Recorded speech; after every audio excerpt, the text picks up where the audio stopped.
Welcome back to the Operating Systems Crashcast. I'm Victor, and today we're diving into an exciting topic: open source operating systems.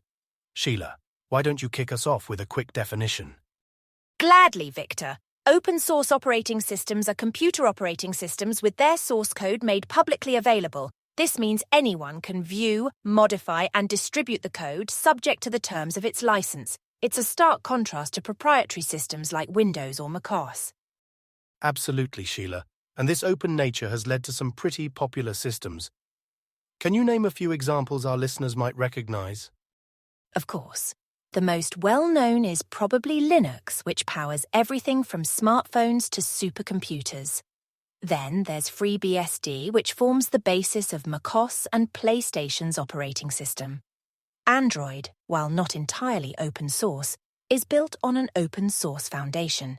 Even Chrome OS used in Chromebooks is based on the open source Chromium OS. Great examples. Now let's dig a little deeper. What would you say are the main advantages of open source operating systems? There are several key advantages, Victor. First, transparency. Anyone can inspect the code for security vulnerabilities or malicious elements. Second, customizability. Users and organizations can modify the OS to suit their specific needs. Third, cost. Most open source OS are free to use and distribute. Finally, there's the community aspect.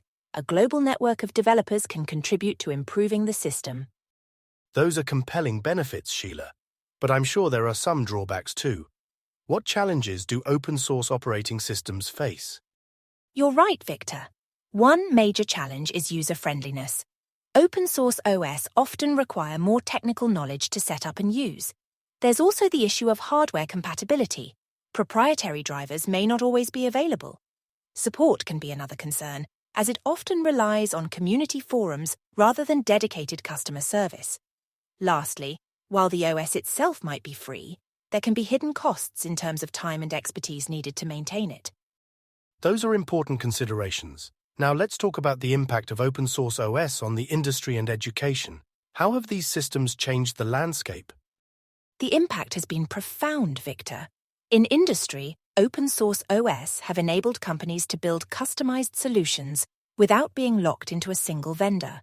They've also fostered innovation by allowing businesses to build on existing open source projects. In education, these systems provide students with the opportunity to study and modify real-world operating systems, enhancing their learning experience. That's fascinating, Sheila. It seems like open source OS have really democratized access to technology. But I'm curious about the legal side of things. How do licensing models work for these systems? Great question, Victor. The most common license for open source OS is the GNU General Public License, or GPL. This license ensures that the software remains free and open. It requires that any derivative work also be open source and licensed under the GPL. This creates a copyleft effect, ensuring that the software and its derivatives remain in the public domain. Thanks for breaking that down, Sheila.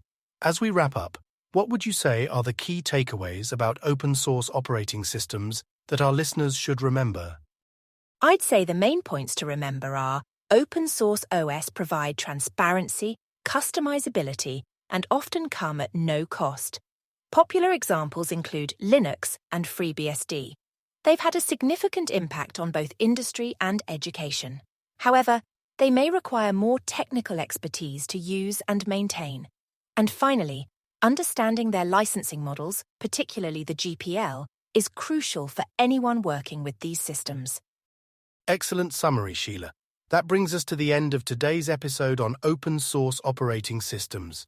We hope this discussion has given you a solid understanding of this important topic in the world of operating systems. Thanks for listening, and we'll see you next time on the Operating Systems Crashcast.